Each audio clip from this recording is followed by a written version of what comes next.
పట్టుదలతో చేస్తే సమరం తప్పకుండా నీదే, విజయం కష్టపడితే రాదా ఫలితం పదరా సోదరా. నీ ధైర్యం తోడై ఉండగా ఏ సాయం కోసం చూడక, నీ ధ్యేయం చూపే మార్గంలో పోరా సూటిగా. ఏనాడు వెనకడుగేయక ఏ అడుగు తడబడనీయక, నీ గమ్యం చేరేదాకా దూసుకుపోరా సోదరా.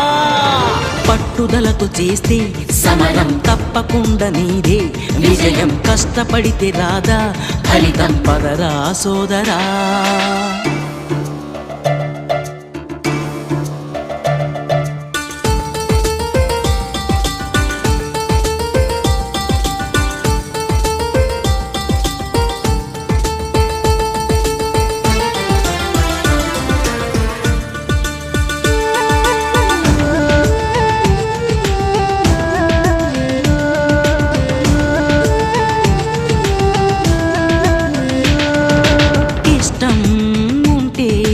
చేదు కూడా తీయని కష్టం అంటే దూది కూడా భారమే, లక్ష్యమంటూ లేని జన్మే దండగా, లక్షలాది మంది లేరా మందగా, పంతం పట్టి పోరాడందే కోరినవర